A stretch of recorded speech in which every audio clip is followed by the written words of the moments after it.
Are we So, on? Are we on the podcast yet? Is this? yeah, man, let's go. We're This is there, man. See, I just go. I you're don't just have prep instant. work stuff. Let's just dive right in, and especially a guy who calls himself doctor that doesn't do medical stuff. We got to get you like. I'm just kidding. I'm messing All with talk is good talk with Jimmy Moore. All talk is you. good Really, talk. man, dude, I jump right in because like sometimes it's friends of mine like you are.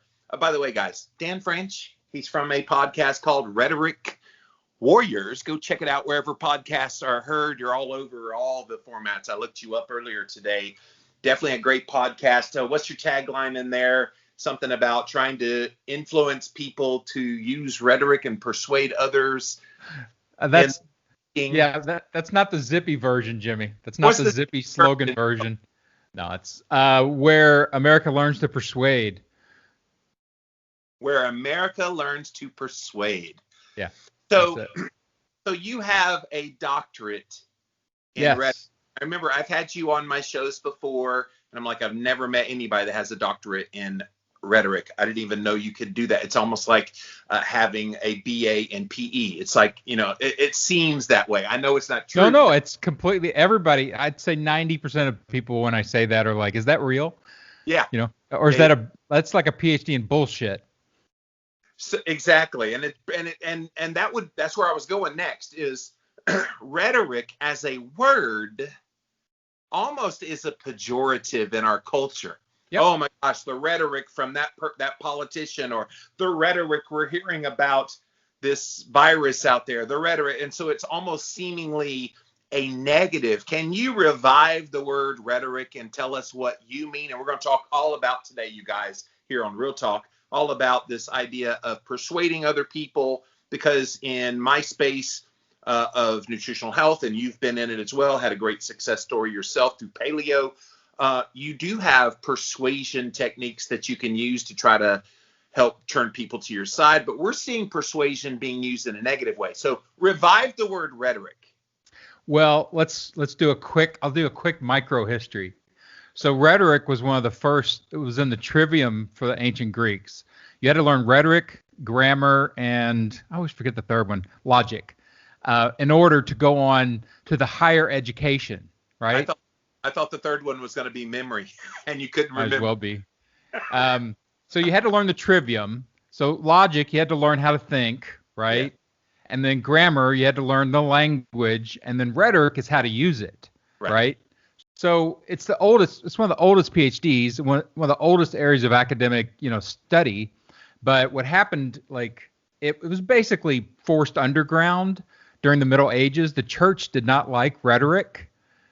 Like it did not like the idea that you had to persuade people to believe in God. It did not like the competition coming from other people that were effective at doing persuasion. And it basically came back up in advertising and marketing and that kind of stuff in our culture. So rhetoric is the underlying foundation for all that stuff that's been studied for 2,500 years. It's got all the best ideas about persuasion are all buried inside of all that study. Yeah, and so when people hear rhetoric, I mean, there's almost this automatic reticence to it, at least to thinking people, logical thinking people, the engineers out there. Well, that doesn't really pass the factual muster here, and we kind of need to analyze all the ins. But not everybody thinks that way. There is a huge segment of people that are very susceptible to the manipulativeness that can come from rhetoric. Now, not all rhetoric is manipulative. There is rhetoric that serves a good purpose coming from a good place, but there are people who do use it for immoral reasons. Oh, yeah, absolutely. I mean, rhetoric is just the study of effective messaging. That is the base definition. It just looks how do people talk when they're trying to influence other people and what works. So it's the study of effectiveness. And that can be the dark arts of persuasion, which I group into the unethical persuasion. And there are lots of techniques like that, but they're really the minority of rhetoric, like lying, slander, all these different things that people use that are unethical rhetoric techniques have come to stand for all of rhetoric. But really, rhetoric is just being an effective communicator. It's pre-designing your communication so that it's going to have the best chance to be effective with whoever you're going to talk to. Hey, I use it all the time. You can't stick around as long as I have if you're not able to use those techniques in an effective way so that you get a message across, so that people then start learning and then hopefully applying and going to research more. That's what I do on a daily basis on my podcast, on Jimmy Rants, all the stuff that I do.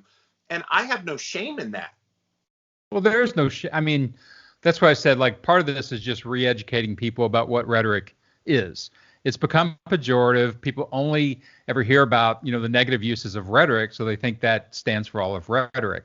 Rhetoric is literally just becoming an effective communicator. Everybody is naturally rhetorical. Human beings adjust their messages to who they're talking to try to be more effective. If you're talking to a toddler, you don't talk the way you do, like this. You're trying to be effective. So you adjust your messaging, and that makes it rhetorical. So everybody's rhetorical. Like it's natural. When I talk to a 2-year-old, I change my voice. Okie dokie, let's go. Yeah, my kids are 20-year. My daughter's 21, so I guess it's 21-year rhetoric experiments. Like I have one of my classes that I teach is Persuasion for Parents. Yes. And basically, if you train kids how to be persuaded well, then you don't have to do command and control and punishment, because they actually understand, the process of hearing good messages, making a decision, and then going on with their lives. But most people get no training in rhetoric. Like, you've never had a class in it. You're a professional rhetorician. It's what you do. You go on live in these massive, public spaces, and you try to affect people. But you do it with your natural skills, things that you've picked up, your other education that's kind of being imported over, but you've never been trained directly in rhetoric. And you are a stand-up comedian. And so stand-up comedians, I think, have mastered the art of rhetoric to make funny happen. Yeah, it's effective messaging. So if you want to be effectively funny in stand-up, here are the techniques. That's all it is. It's like, here's the rhetoricians and rhetorical scholars gather the techniques that we've created as human beings, and then they teach them to somebody else. They're like, hey, here's the things that work. Here's how they work. Let me show you how to do it, and now you can go out and do it yourselves. And like I've taught people stand-up comedy for the last 30 years as workshops. I have a workshop called Stand Up for Non-Stand-Ups, because it's super fun to teach people who aren't necessarily funny, and can't be professionally funny and don't want to be, but they want to learn these sort of crazy effective techniques that stand-ups do. Because stand-ups do all these little micro things that, right, influence the audience and control the laughter and all that kind of stuff and make it a great experience. Just you never see them exactly. And rhetoric is always about illuminating those things, raising them up, and then teaching them to people. So, yeah. Some of the best comedians have like timing and knowing how to like take a sip of water at a very apropos time and all these things, and a little look. And there's so many little things involved, all at trying to persuade the audience that what you're saying is funny. Yeah, there's, my PhD, my dissertation was on stand-up. Like, I studied comic identities and how people not perform them, but like, how do you adopt a comic identity? And once you get into that space of, like you just said, you told everybody Dan's a stand-up comic versus Dan's a professor of rhetoric, and nobody, if I'm a professor of rhetoric, expects me to be funny. If everybody hears just I'm a stand-up comic, then they just expect me to be funny. Right. And so I need to control that, identity a little bit for people, that public persona, because they don't really work together that well. Like, if you're a comedian, it discredits you as an academic. And if you're an academic, it discredits you as a comedian. So it's tough to do that dual identity stuff, but, that's what I've always done. The many faces of Dan French. I just have lots of interest, lots of things that grab my brain. Dude, people try to peg me into the low-carb keto box because that's what I've been known for so long. But like, I've ventured out over the past year, and even this show you're on now is about other things that interest me. And it's like, when you're so narrowly focused, I'm not interested in those kinds of humans. Sorry. If you're very monolithic, I want someone who's diverse, who has lots of opinions, and can articulate and try to persuade me on why they believe the way they believe. Yeah, I think there's, I I'm a generalist, but I have a deep dive on certain things, and I've got a lot of years behind me of doing that. So I have expertises that I've developed in certain things, and then complete ignorance in others. Like I have zero knowledge. It's one of the things that always, when I was working in paleo, my thing is like self-persuasion in paleo. Like, how do you stay on a diet? Don't care what you choose, vegan, paleo, low carb, whatever, psychologically or persuasively, like what techniques keep you on that diet? And that's my expertise. The diet itself, I used to tell people all the time, I have zero idea whether paleo is correct or not. I like the way it sounds, and I like the way that I get to eat. And there's some smart people in it. But I'm not an expert on it, so I don't try to be. Yeah, but you were persuaded into it. Was it Rob Wolf that inspired you?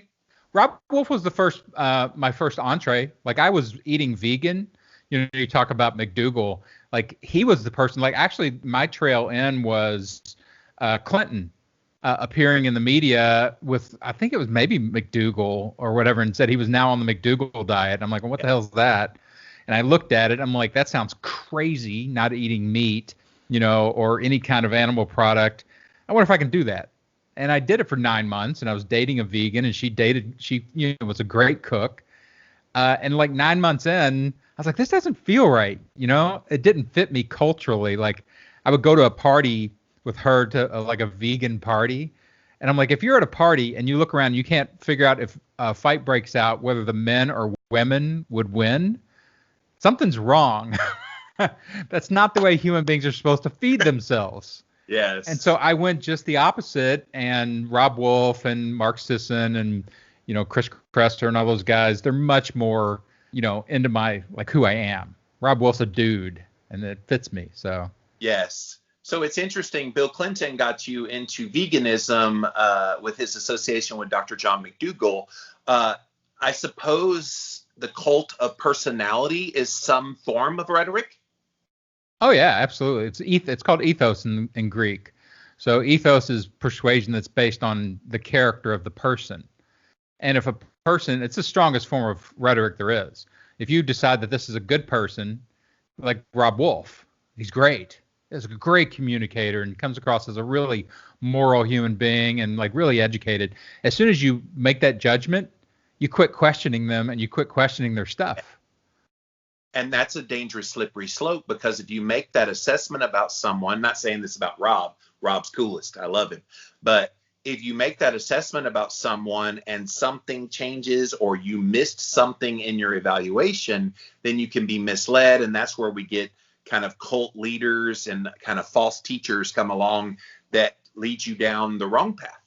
Yeah, well, it goes back to, original position there. There's ethical, good rhetoric that does good things, and there's unethical, bad rhetoric that does bad things. And that's why my brand is called Rhetoric Warriors. Rhetoric is a verbal warfare. That's what it is. There is no monolithic answer that everybody accepts and then we're done. Human beings don't work that way. We're always in conflict over reality and truth. And rhetoric is one of the tools for separating those things. And so I'm perfectly fine with the fact that we are clashing all the time verbally, as long as it's trying to get to truth, And so, yeah, you can be misled by ethos, and you can be perfectly led by ethos. Like I tell people all the time, like paleo and to me, like food, chemistry, and body physiology, it's not my area. It's too complicated for me. I'm not a science person. I'm a word person. So I just put my allegiance on somebody like Rob Wolf and Chris Kresser and, a couple other people that I've listened to a lot, and I basically follow their advice. So far, they haven't led me wrong. Yeah, and in the greater conversation of hearing all ideas, what role does rhetoric play when one side of ideas tends to be quieted either through force, like censorship, or titrating back, kind of a shadow banning so people can't see things? Like that's a lot of what we're seeing nowadays. Does rhetoric become a lot more effective, for good or bad? Well, talk to me about that, Jimmy. What are you thinking about when you apply that to what instances? Are you talking about I know like the alternative health community has gotten a lot of shadow banning and problems like with talking about vaccines, talking about low fat or high fat, talking about these different things. Is that kind of what you're referring to, your experience of it? Yes. Well, I in no way want to make rhetoric seem to be uncomplicated, because it gets incredibly complicated. And so in a culture like ours, which is part governmental and part free capitalism, you have those things warring at each other all the time, right? And so Twitter and Instagram and all these places are private capital companies, and they can decide anything they want. They can decide if, hey, people over 6 feet tall, I don't want you on my platform. Okay, it's for the short people.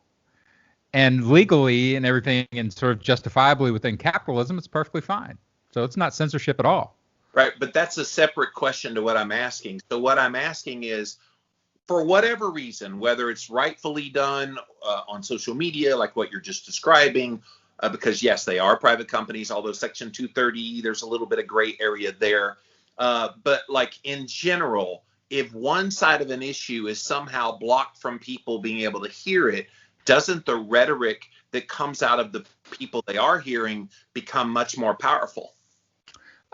Yeah, I mean, you get this concept. And again, one of the things of trying to do rhetoric in a modern environment is that a lot of the stuff that we've developed up to this point doesn't really encompass the modern environment very well. So like social media comes up and you get this stuff, what I call digital shoots. You basically have these shoots that there's no gatekeeper. There's, go right into people's brains. You are right now 2.5 feet or so away from my face. Right. And that kind of communication has never really been available in America or human history. So what does it mean that we are now this close to each other, and you are talking to me and giving me information and giving me ideas and all that? My brain's not ready to do that. Like, we did not evolve to talk like this. And so all sorts of issues come up about, are people able to defend themselves well from these shoots that come into their brains? And they're not. Nobody's trained us. Even the rhetoricians don't understand it. We haven't studied it, So you have all sorts of unethical things or bad things that can result from that. And you also have the potential for good things. So we're kind of in the, crush of those two things coming at each other. I mean, you could go down so many paths with this rhetoric thing, but rhetoric does not require a human being. I have a little Alexa over there that if I ask it certain things, it would spit back some rhetoric at me. What does that mean? Oh, your Alexa? Are you not supposed to say that? Sorry. Because it'll trigger it. And sometimes I'll like say that on my podcast, and they're like, yeah, when you said that, dude, it made mine go off. Please don't say that. That's great. My daughter, like those devices are so funny. Like I've got a Google one of them, and you can program different voices, right? Yeah. In it. And so it's female. It comes female, and so it's always just been female. And my daughter gets upset if I yell at it. She's like, "Don't yell at her." I'm like, "That is not a her. Not a her. That is not a human. I can be as mean as I want." That's kind of one of the fun things about it. There is no moral compunction against yelling at my device. Yeah, let me do that now. Alexa, you suck. Sorry, I'm having trouble. Sorry, I'm having trouble. Yes, all that stuff gets very complicated very quickly, and having just mono sources, like you're saying, like just one source of information, has complications. It definitely goes down bad paths. And some default to the mono, like you said. Once you figured out Rob Wolf had pretty legit stuff, you kind of stuck with him. Now he's legit and he does things from the right way, and he definitely points you to other people that if you wanted to get more from other people, you could. But there are a lot of like I said, this is kind of how cult leaders start, is you have such a strong, dominant kind of personality, kind of the ethos. Is that what you called it? Yeah, ethos. Yeah, and so that ethos takes over and people only listen to the ethos and none other. And then they kind of go down this, I say, mind-numb robot kind of road. Yeah, the human brain doesn't deal well really with lots of different forms of reality. Like this idea that we're all, nicely equipped and nicely defended, and we have logical minds and all that kind of stuff. is not really the complete picture of the way the human brain works. You can reprogram a human brain any way you want, and if you look back again in the history of rhetoric during the, it really shifted during Hitler, right? Hitler did propaganda, and that's the first time anybody became aware of mass, state-sponsored, highly produced digital, not digital yet, but video and film type of propaganda, huge spectacles, rallies, all those type of things. It's the first time that the human race had ever seen that stuff. And so that's where people originally started getting very scared of persuasion and rhetoric, is because they saw it used for such evil purposes in propaganda techniques. And then you move forward to what we are now, which is digital, and this kind of hyper digital culture. If Hitler had this, instead of like just film to do his stuff from, we'd been like, the whole world would have been in super trouble. But in other ways, we're more prepared for it because we've been through it. We've seen that. Right. Well, and some of the algorithm changes across the Google and social media and even YouTube kind of points you in the direction of things that they want you to see. And they base it on like what your click history is, on like all of them, very sophisticated. So I think AI is the biggest rhetorician of our day. Well, it's shaping messaging. Like there's been the other thing about digital is, even with the early stages of TV, there were gatekeepers. The mass media used to have very strong gatekeepers. Nobody ever got on national television, especially not a senator or, a congressman or a state senator. You never heard of them. You never met them. You never listened to anything they said because they couldn't get onto TV. And if they did, it was like 30 seconds, and the media itself edited it. Now they get on there unfiltered. And again, we've never done politics like this in all of history. Super access inside of everybody's home, right there on their phone, instant, all at the same time. And, Trump jumped into that. And Trump had the training from TV, like he had a 40-year career in TV and promotion in the media, and had been trained as a reality show star. And he jumped in there and just exploded it. But he's not going to be the last.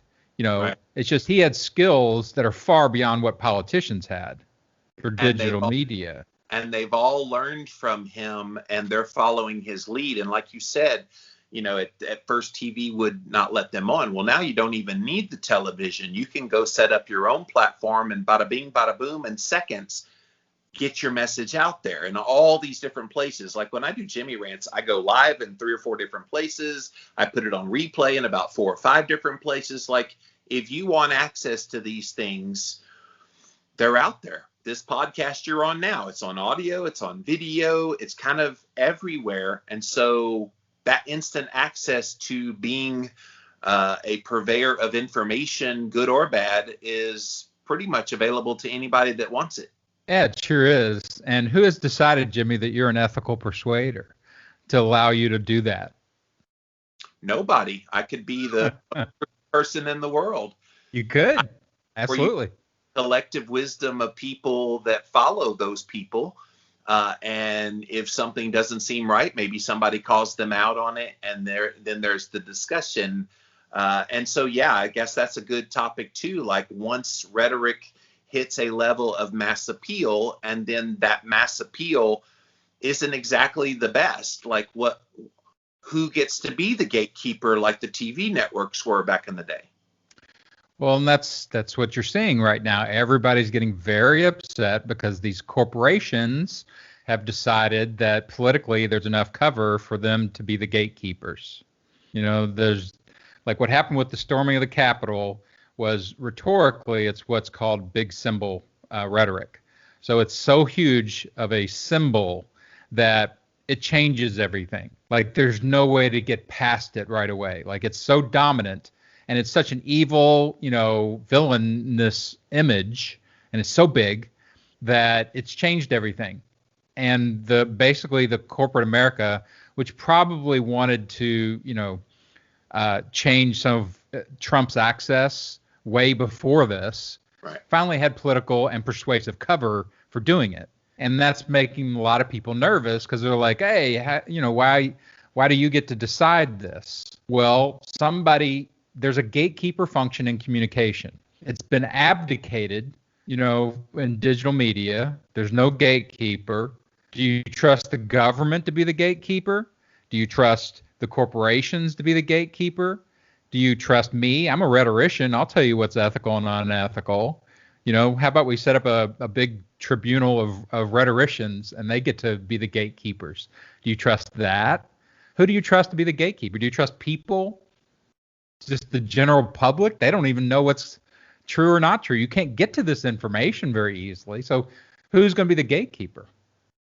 Yeah, and that is the question of the day, because right now there's big tech kind of ruling the roost here. Are they? Talk to me about that, because that's a premise, okay? The big tech rules the roost and is now the gatekeeper, and we can question it whether that's true or not. So let's take a look at it. The fact is, the people that own Twitter, Jack Dorsey et al., Mark Zuckerberg et al. With Facebook and Instagram, and that lady from YouTube who went on last year on CNN and said, if you talk about vitamin C and the virus, we're going to take it down. Clearly the CEOs have power. Clearly those founder CEOs have some gatekeeper power. Right. So they've wielded that power. They've flexed that power lately just to see what they can get away with, I suppose. I don't know if it's so much it is partly to figure out what the limits are of your gatekeeping power, right? And there's all sorts of forces that are affecting those guys, like money. If I make this gatekeeping choice, does that mean I'm going to lose money because I'm losing followers? There's morality. Like, if I'm a good person, do I limit the bad people from talking on my platform? There's expertise. Like, can I even figure out who the bad people are? So it's a very complicated role, gatekeeper, Well, and then there's Amazon services taking down the servers for Parler. Sure. All under the guise of, we need to protect bad speech that showed up on there. And there was some bad speech on there. I've read the quotes and they weren't pretty. But like, who got to decide that they could make that decision? I don't know. I mean, that's an interesting kind of. It is an interesting question. Like, do those guys have full power, or did they have to check this with their boards? There's a lot of stories that have come out about like Facebook employees and even Twitter employees putting pressure, on the CEO to make these decisions, and even Amazon. I think the Amazon thing, and who knows whether that's PR or whether it's truth, but the Amazon employees pressured them to take Parler down. So in some ways, if you look again at the history of America, and like one of our values as a democracy is that the people need to have a lot of power, and they need to be able to make a lot of these decisions. And in some ways, those unions, I don't know if they're unionized, but those employees made a better decision than the CEO and played into those, final decisions about to get rid of something like Parler or to restrict, get rid of Trump. So part of the issue with rhetoric is you don't have to be truthful to apply rhetoric. And I remember I was unethical rhetoric. Yeah. Unethical rhetoric does not need truth at all. So when I was on your podcast recently, go check it out, you guys. Again, Rhetoric Warriors, if you like what you're hearing from Dr. Dan French. Dr. Dan French. I'm a doctor, by God. Don't you Jill Biden me. Well, that was another whole kind of rhetoric of, you can't call her doctor. Well, yeah, you can. She does have a PhD. Yeah, that was an ethos war. That's a perfect example of an ethos war, right? She wants to have, some of the ethos of having a, doctorate in education. Yes. And they want to take it away. And like, that's too much ethos. That DR period in front of your name is too much. Well, I think where it got a little squirrely was when Whoopi Goldberg on The View said she should be the Surgeon General in the new administration. It's like, okay, not a doctorate of education. It's a comedian. What do you want? Come on. They say whatever they want.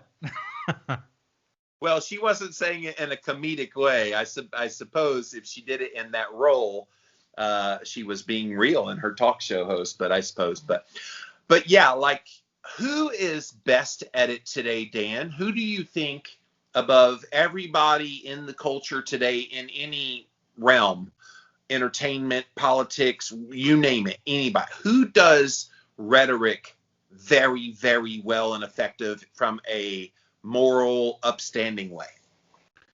Like who would I list as the ethical rhetoricians, super rhetoricians Yeah. right now? Yes.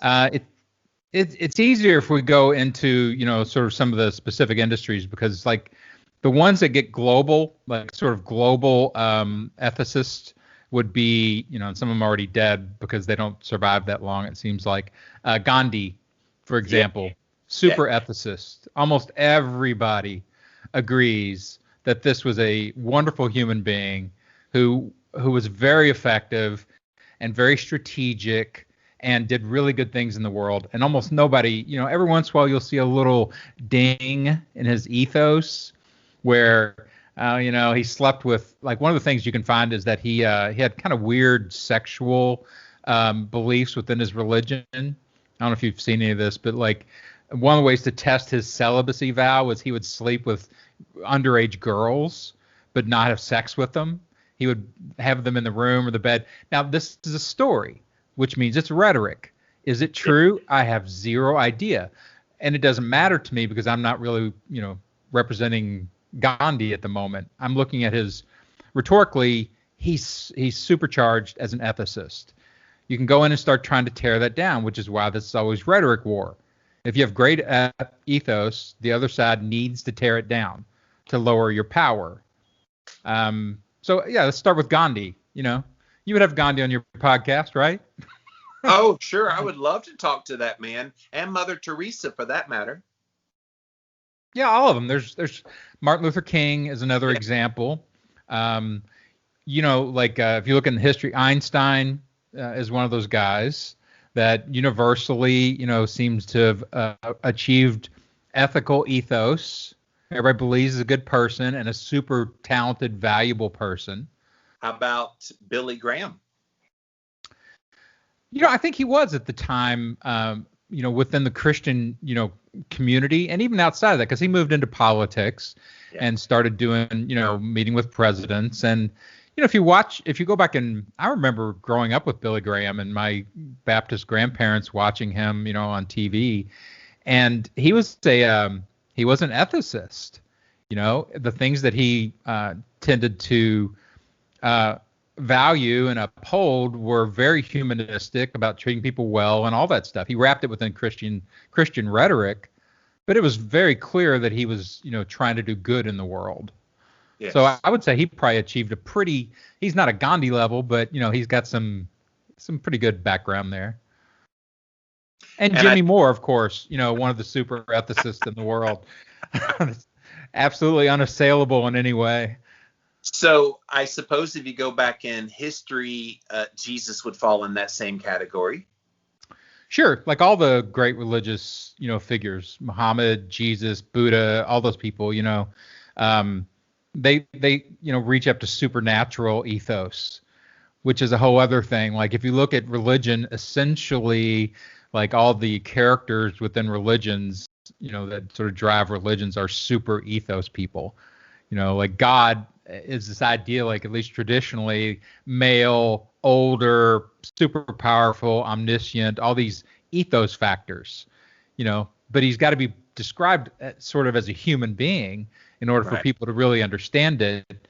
And so, yeah, ethos is always at play. It's one of the super, powers of rhetoric. So in entertainment, I'm trying to think, would it be Tom Hanks? Bono? Tom Hanks. Tom Hanks has won the game right now. Like everybody loves Tom Hanks. I see no dents in his armor. Everybody loves him. Like he's America's dad or something. If you look in the back, like Jimmy Stewart was that way. There's a history of super moralized Hollywooders that you can find. So Bono in the music industry. I think so, yeah. Created the One movement, does, these huge, Live Aid concerts, does a lot of good in the world. And he's Catholic, right? He's Irish Catholic. And that's part of his Christian faith is to do good in the world. And he, has platform and uses it. So Bono, yeah, he's been complicated a little bit. He's a rock star, which kind of, gives him a little bit of ding on ethicals. And, some people like the music, some people don't. Some people are like, he's, they're over the, they jumped the shark. YouTube's not any good anymore and stuff like that. But I would say he's definitely, within rock and, music. Sure. So in the political realm, is there anybody that fits that category? Yeah, both sides are always trying to raise up their people. Reagan, the right, has this sort of, forget all the bad stuff that may have, been associated with Reagan, Iran-Contra, all that kind of stuff, and just raise him up as this God figure within politics. Abraham Lincoln, same thing. Like they go back. He was a very complicated politician of his time. Half the country hated his guts so bad they, assassinated him. That's a very complicated political figure. But now he's like the president, and that's partly because he was a wonderful rhetorician. Yes. And I would even say more modern, Clinton and Obama have reached that in certain circles. Oh, for sure. And this is politics. Politics is it is a game of ethos. And Clinton, had great ethos because he was economically successful. He was always politically successful. Again, a great communicator in public. But then, the whole philanderer and having sex with, a young intern destroyed a lot of his ethos. If it wasn't for that, I'm not sure what they would have pulled him down with exactly. But that was a huge hit. And sexual stuff, people don't know how to defend against it very well. Like I've worked, one of the things I've done in this marketing agency I have is we do some reputation repair work for people and reputation defense and maintenance. And you see people like Louis C.K., great comedian, super popular, had a huge, audience, and gets dinged for sexual stuff and for misusing power as a male. But he was caught in the Me Too movement with Cosby and all those horrible predators. Weinstein. But yeah, Weinstein, all that stuff. He was dinged at the wrong time. He was made more villainous than he probably should have been. Versus somebody like, they've had these accusations about like Cosby for 20, 30 years, but they couldn't get that in against his lovable ethos. And there wasn't other people being drugged down like that. So he was Mr. Huxtable in the 80s. Yeah. And how do you overcome that beautiful ethos? Well, you better come up with something really ugly. And they certainly did, And Louis C.K., it's like he probably needed more rhetorical help. He's a comedian, and these are incredibly violent forces coming at him now from the culture. And he released his own, statement about it, which was terrible. Like there's a history in rhetoric of apologia, which is how to apologize well so that you actually get forgiven and re-allowed into the society. It's called apologia. And nobody uses it. They don't understand it. Like they don't go back into the rhetoric history and go, hey, what did those guys do back then? And rescue that information and then try to use it. You see guys like Lance Armstrong, terrible apologist. Almost everybody who gets pulled out, especially on something sexual, doesn't know how to apologize for it. And so they don't get forgiven. Ever. Right. So you were mentioning comedians. I think one of the best comedians in this arena was George Carlin. I don't really hear anybody say anything bad about him, and especially now that it's posthumous, his ethos has grown even more because of some of the things he said way back when that we're now seeing, oh my gosh, like he was so ahead of the time with his rhetoric. Yeah, ethos has a lot of different dimensions. It's not all moral. It's also expertise. Your perceptiveness, how smart you are. And Carlin was incredibly perceptive about social issues. So was, I'm blanking on my favorite comedian's name right now. Richard Pryor. Incredibly perceptive about race relations. And, Dave Chappelle inherited that. And like a lot of these guys, anybody that's coming from an underculture and is doing commentary on the way that culture is treated by the overculture has such power in their comedy. Yeah. And, you see guys like Carlin was a hippie, which is an underculture. He was a counterculture guy. And so he was always taking shots at, corporations and government, which is what countercultures do. And he was great at it. Pryor, came from black culture and did lots of commentary about, sort of white culture and the way that they looked at the black culture and did it, again, in a genius way. And so that gives you rhetorical options that other people don't have. If you're a white male like me, middle-aged white male, bald guy, talking back about like identity politics or oppressed groups or underculture stuff, very difficult.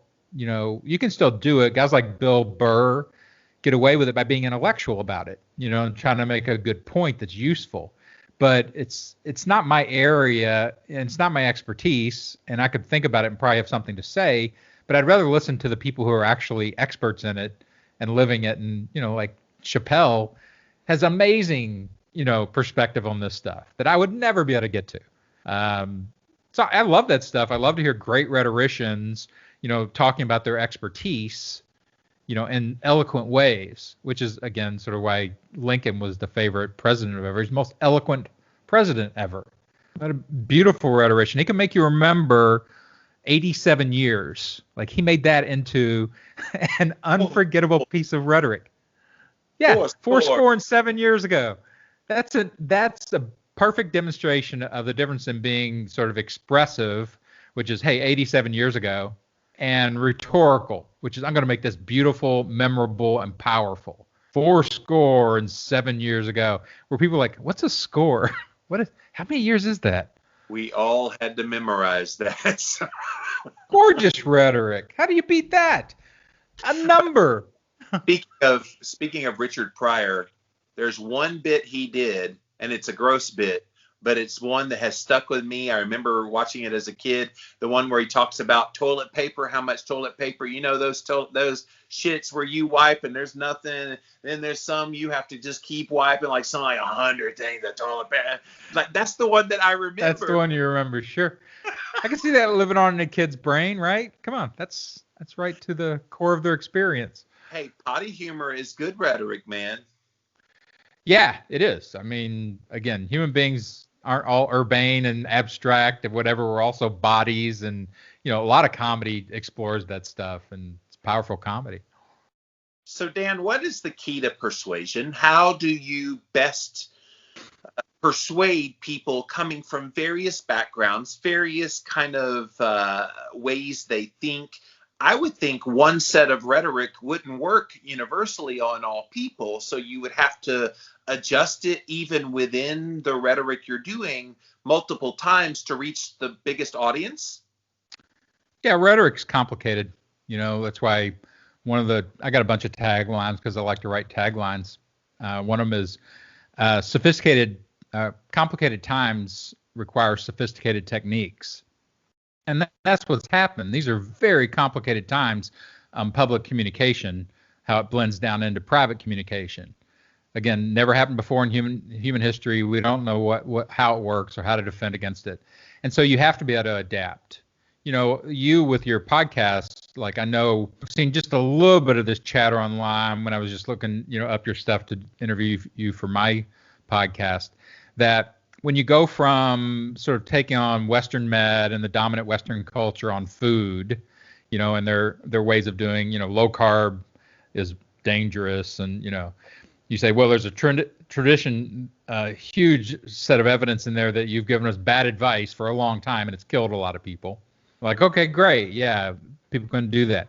You move that over into politics, and you want to start doing, like, I'm going to go find, like, what the government's doing to us and these tech corporations. So you're out of food now.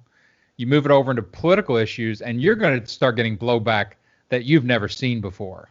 And actually, let me stop there. I don't go directly into politics. Maybe political issues or issues that became politicized, but I come at it from the angle of information. I assume you mean about the virus and about the jab in the arm and yeah, absolutely. All that incredibly politicized right now.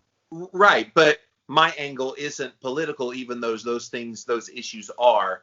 There's no way to avoid it, Jimmy. If you're going to talk about that, you're going to get pulled into politics. I don't want anybody to hear this or watch this and say that I'm being overtly political. I most certainly am not. There are ways to use rhetoric about those issues without going into the zeitgeist of politicization of everything. Yeah, and you're going, oh, I've got to be, sophisticated here.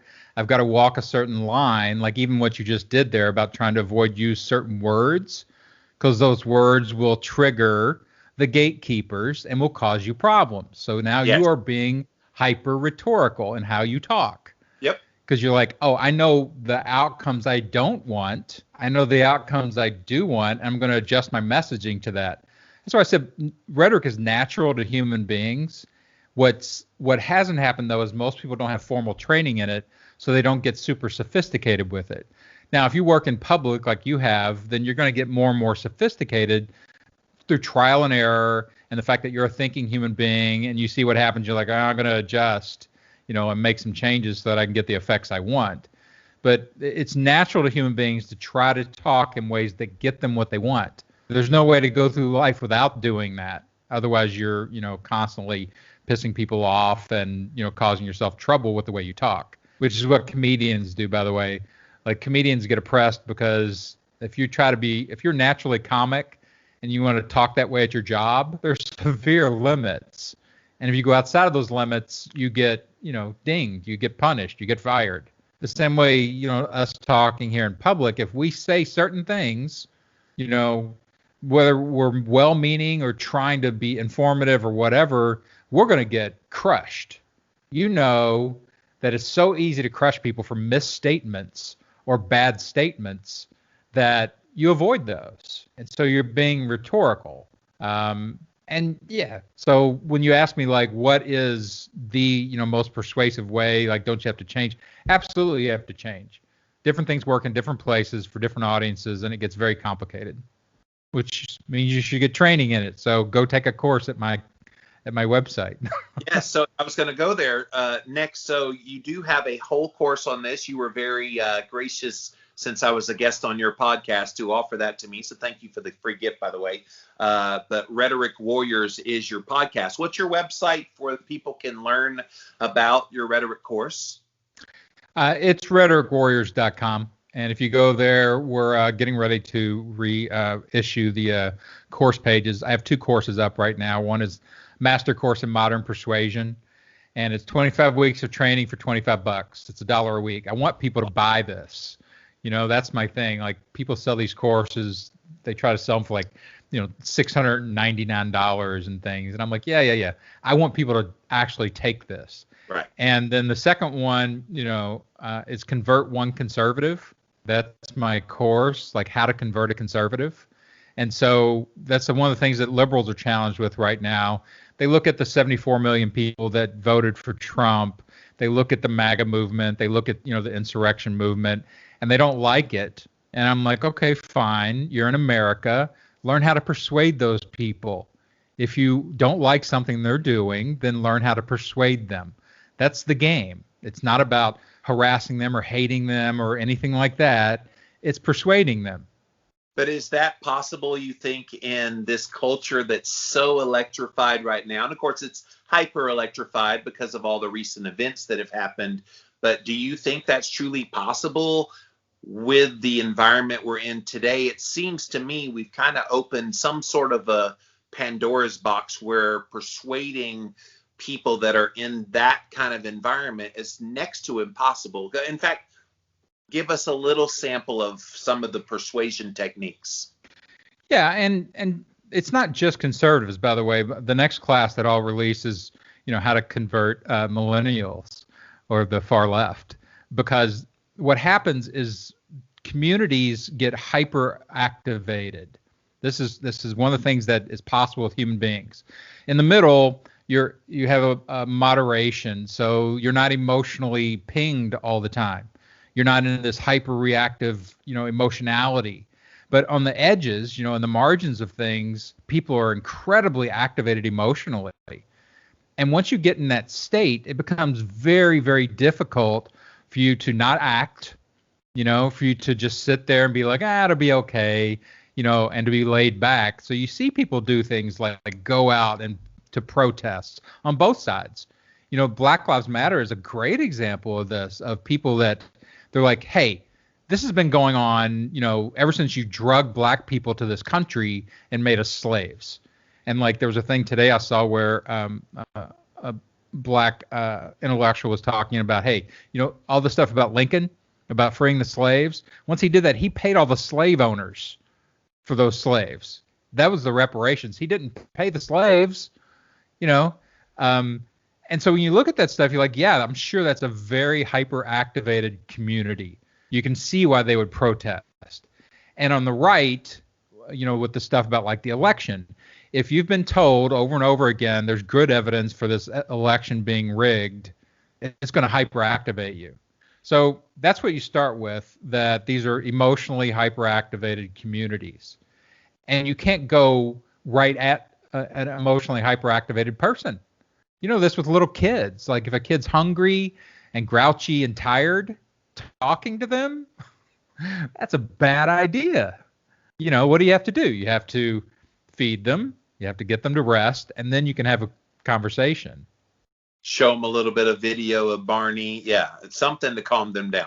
Yeah, and so the same techniques work in politics. Like rhetoric isn't always about the elevated language and things. Sometimes it's about remembering what human beings are and working within that. So part of the thing I train in this course, and there's a couple of there's a free webinar series on my website right now, Converting MAGA, and it's literally, I have a 3-stage process for it. Like if you want to convert somebody politically, and I start again with MAGA and the far right because it's the most dominant thing in the media right now, but you can do it with the far left too. That it's 3 stages. The first thing you have to do is discovery. So you have to find out why they believe what they do. What do they believe and why? So part of that is just letting them tell you. So I do conversions on my podcast. I'll have alt-right or far-right or, conservative people on, and I tell them, like, ultimately my purpose for having you on is to convert you. And it doesn't mean I'm going to convert you to the far left, but I'm going to get you away from this hyperactivated far right, because I don't think it's good for you, and I don't really think it's good for the country. So the first thing, though, is just discovery. Why do they think like this? Why do you feel like this? And then the second stage is creating a relationship with this person, actually listening, doing all the relationship techniques which you learn as a human being in good relationships, about caring about them and validating them and understanding, giving them a chance to talk and going back and forth and getting into dialogue. Once you've done that, once you understand where they're coming from, you have a relationship where you can communicate, then maybe you can start doing conversion and persuasion.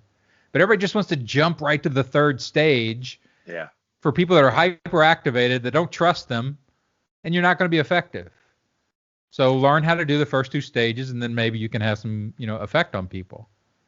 Man, I just visualize people on both sides, by the way, and thinking like one trying to persuade the other, and it's that second point that's key. You got to like take an interest in them. You've got to want to kind of be a little bit of an understanding ear listening to them. And I think that's the key in this, of they're not going to be receptive because that step's going to be skipped. Yeah. And you can't skip that. And yet that's where you establish trust. That's where people like, and I tell them, like, you can trust me when you talk to me. Like I'm open to, information. Like I'll listen to things. You can't persuade me with bad or unethical persuasion, because I'm too much of a rhetorician. I have too much training in it. But you can persuade me all day long with ethical persuasion. So you asked me some techniques. I think of that a little bit earlier. So like hyper honesty, the fact that you are hyper transparent about everything that you are asked is an ethical technique of persuasion. So if you ask people, hey, if I were talking to somebody who had gone up to the Capitol I'd be like, okay, well, tell me about the process. How did you get to that point? Why were you feeling like this? And then I'd say, what did you do that day? Tell me all of your actions. Were there crimes in there? Were you going there to, kidnap somebody, or, did you hit a cop? And if they wouldn't tell me, then they are now being unethical because they're withholding information that's important for me to make a decision about them. And that's unethical persuasion. I can't have a relationship with you unless, we get to where we trust each other and you're like, okay, I'll tell you exactly what happened. And then we can make choices, because I've got good information about you. And that's really hard to get to because everybody's hiding the bad information about themselves and over amplifying the good information about themselves with rhetoric, on both sides. But what you need to be is trained how to do good rhetoric so you can get what you want without having to use all these unethical techniques to get what you want.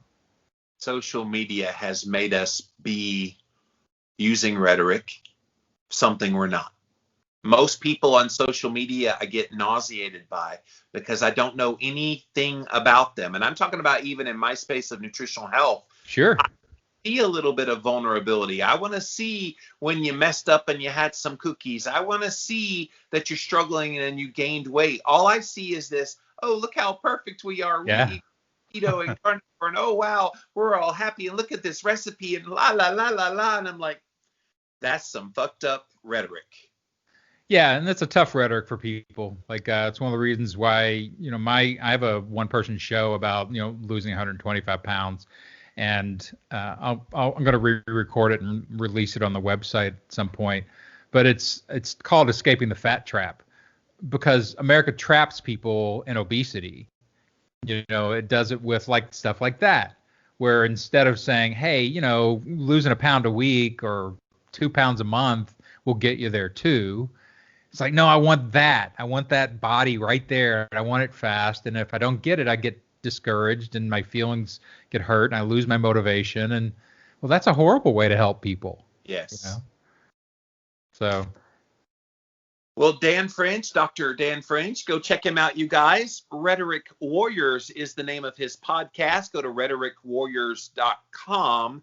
Definitely sign up for the rhetoric class. 25 weeks, $25. Come on, guys. Who can't afford that? You definitely need this, and hopefully this wet your whistle a little bit today as to why persuading people is actually fun. Like I'm kind of interested now in looking at the techniques of persuading like somebody that believes differently than me. And I do it all the time with keto, and I get vegans coming at me, and I get people that, oh my gosh, how can you promote keto? I'm for this. And I'm like, okay, there's techniques I can do. And what's funny is I naturally do a lot of them because of my public speaking experience, but it'll be nice to kind of codify and solidify some of that through education. Yeah, and that's what I said. It's just making you more sophisticated so that you're better at getting what you want in the world. So Dan, thank you for being in my life and reconnecting with me recently. It was fun to be on your podcast. Definitely go listen to my episode, guys, of Rhetoric Warriors. By the time this airs on my show, it will have aired on your show. We'll probably put a link to it down there so that people can go and listen to that. But thank you so much for being here today on Real Talk.